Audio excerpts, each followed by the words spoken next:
This episode is sponsored by Origami Risk, an award-winning, adaptable, cloud-based platform that can help you and your business manage all aspects of resilience, such as risk, safety, insurance, and even the management of business continuity and disaster recovery plans. Visit origamirisk.com/resilience. Enjoy the episode.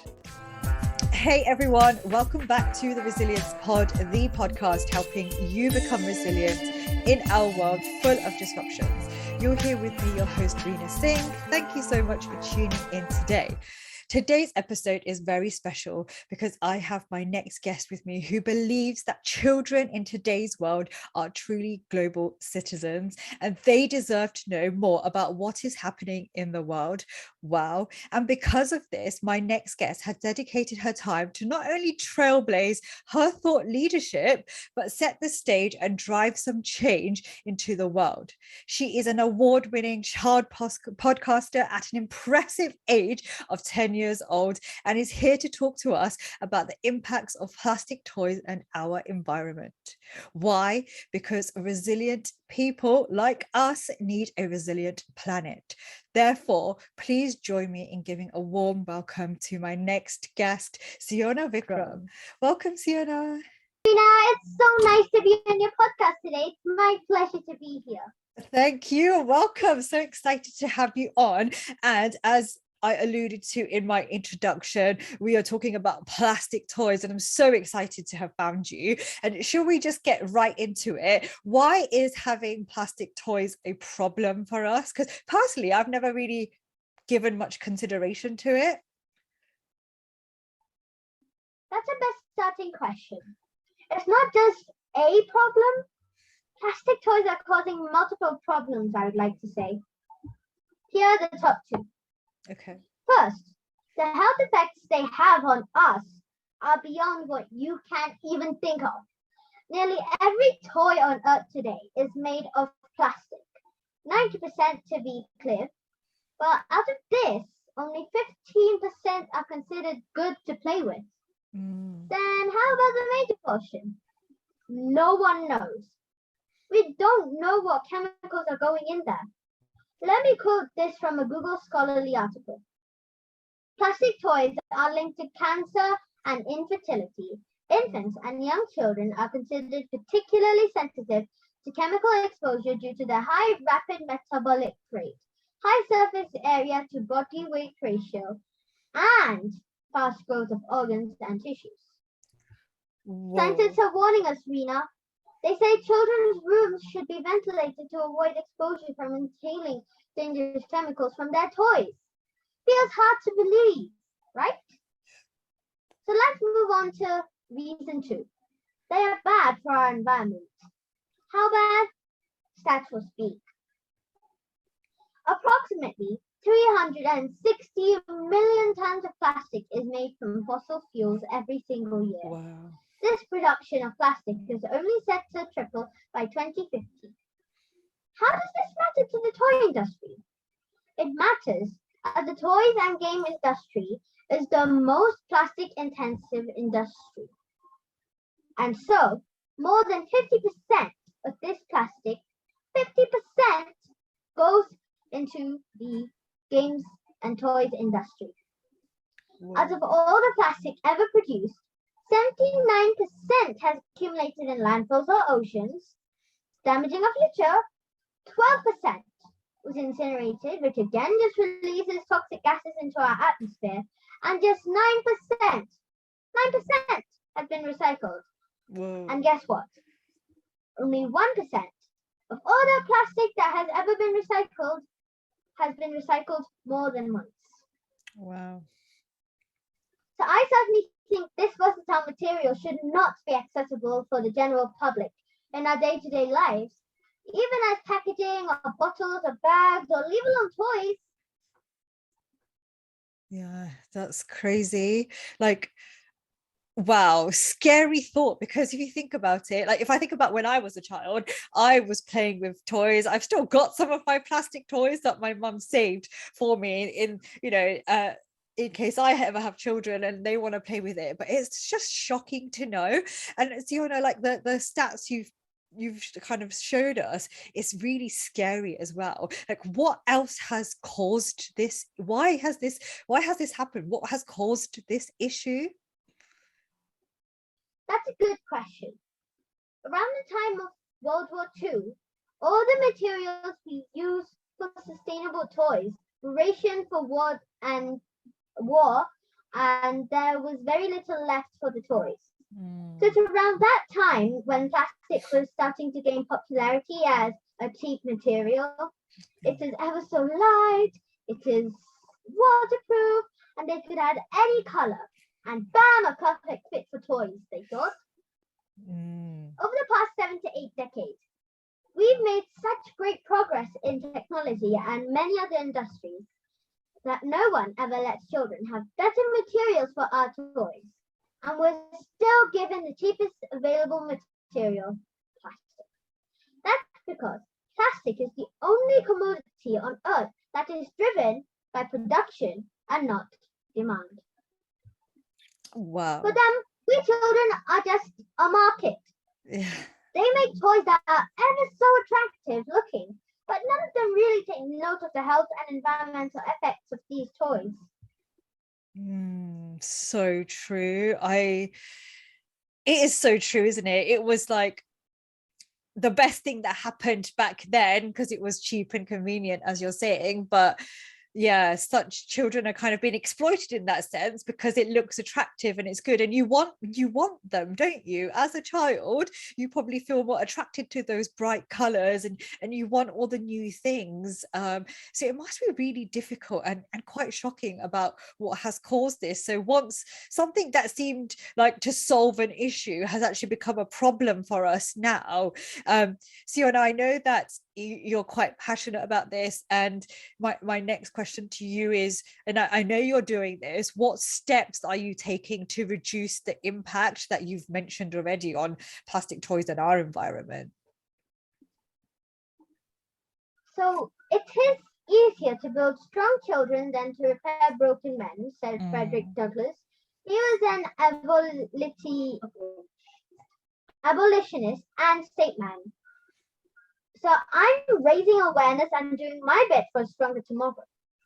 I'm trying my best to avoid a situation of fixing broken men and a broken earth in the future. So how am I doing it?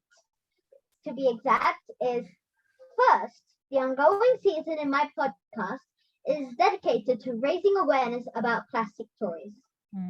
I'm inviting industrial experts, scientists, and doctors to back my research.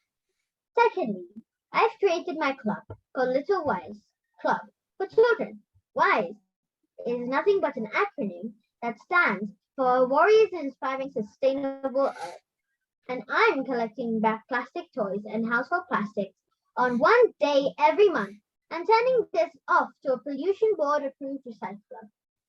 This way, I'm helping people have better homes and avoiding these plastics from getting into our environment along with the rest of the waste.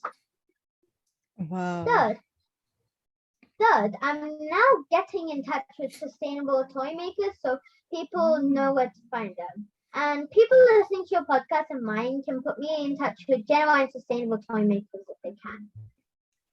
Wow, Siyona, that is amazing that you're doing this, like, and even thought about doing this, because it takes a lot of organization and support and changing the mindset of not only adults but children as well to think about the real impacts. It's so impressive. Now, if obviously you're based in India and you're doing this, like, what can other children do, or me as an adult do, like your top 3 things to kind of help this movement? If they can't contribute directly to your WISE Club, then what should we be doing to think about saving our environment from, you know, the effects of plastic and plastic toys? Well, you asked for 3 steps, but actually I have 5. Okay, so the step 1, stop buying any of these plastic toys. Yeah. Very, very few companies like Lego maintain very high standards. I mean, why take chances?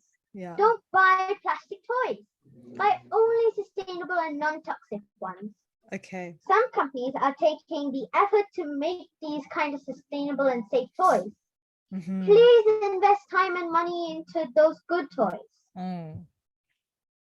Step 2.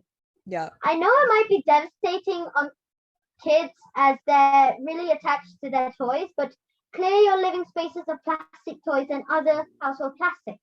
Mm-hmm. This helps improve the air quality in your house with immediate effect. And where do you send all these toys? Please send all of these plastic toys and plastics for recycling. I know there's no clear place to do this, but we have to make the best out of what we have. And step 4. So please sign my petition to say no to plastic toys. It's important for us to have loads of signatures to get to the right eyes and ears. And last but not least, step 5. Please take these 4 steps seriously, and please make sure you do join my Little Wise Club. Thank you so much. And Siyona, like, some of it is so easy to do. I thought you were going to tell me some really complicated things that I need to do, but actually just stop buying things and getting rid of it and recycling is what we should be doing anyway. And find out whether these toys can be recycled is the first and important step too. Now, for those of you who you've asked for signatures for your petition, we'll put a link to it in all the description boxes, so please do sign it. I will be signing it immediately after I get this to support, because it is really important. So thank you so much.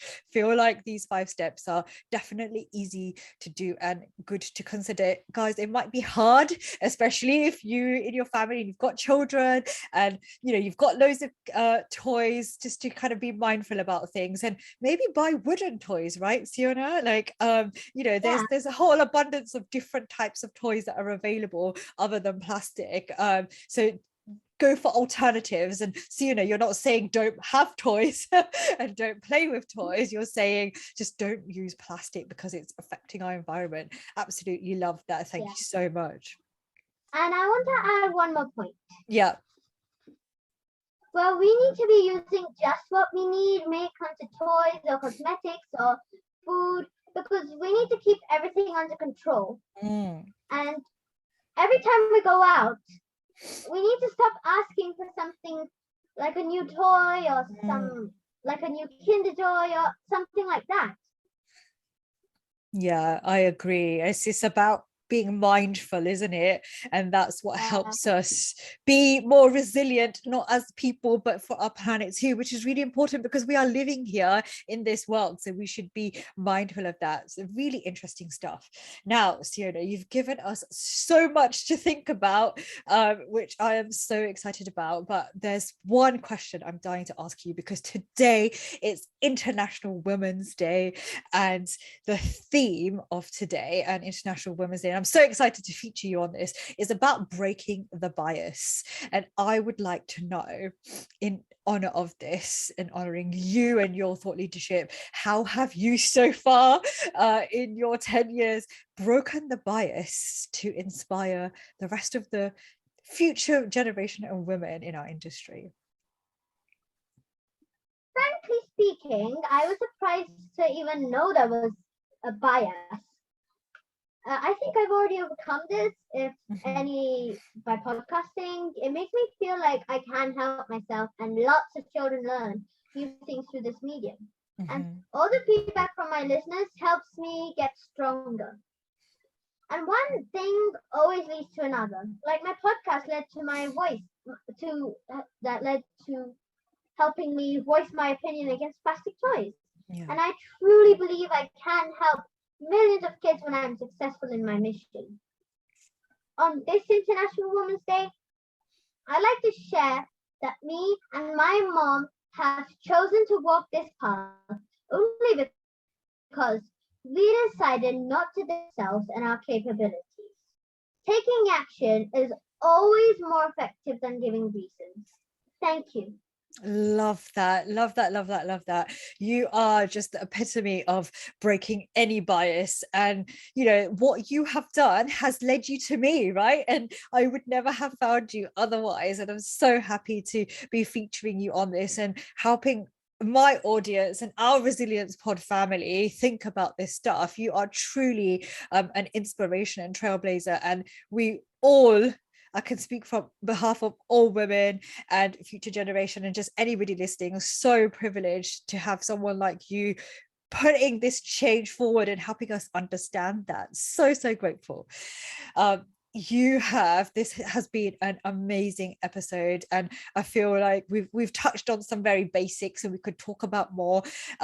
Before we close off, because we are running out of time, unfortunately, do you have any final thoughts or questions? Well, you rightly asked, because Rina, I have one question for you. You're doing such amazing things through your podcast. So what's your advice to people listening to this episode on Women's Day? Oh, Siyona, you are the first person to ask me a question on a podcast.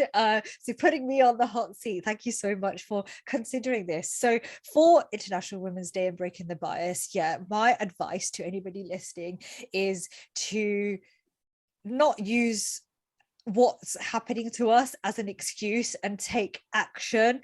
And where you're not getting the opportunity to do something, create your own platform and make it happen. Because yes, there's a lot of injustice in our world. There are a lot of things happening for women. It's not fair, it's not equal. But to really make a change, you individually as a person need to take action. You cannot blame other people. You have to take the first step in making that change. So that would be my advice, is take that step, because we're all in it together. That is so right. That just sounds like resilience. Yeah, exactly, it is. And the reason why I say that, Siyona, is because a lot of the times we as women we have a lot of challenges, right? And we don't want to use that as an excuse to not progress. And I get it, it's hard, but we have to try. If we don't try, then nothing's going to change in the world, is it? So, and you are a fine example of doing that. You're changing things, and it just shows that age is no limit. Your background there's no limit to your background, your race, your ethnicity, like whatever. At any age, at any time, you can make a difference, and you are a fine example of that. Thank you so much, Rina. You are welcome. It's my pleasure. Thank you so much, Siyona, for joining us today. Now, guys, if you want to find out more about Siyona and her work and her podcast, take a listen to it and also sign the form, then please do stay tuned. All the links are in the description box. Once again, Siyona, thank you so much. And guys, thank you so much for tuning in today, whether you are watching us or listening. Don't forget to like this episode and subscribe to the Resilience Pod. Until next time, this is me, your host, Rina Singh, saying goodbye. And until then, keep on investing in your resilience.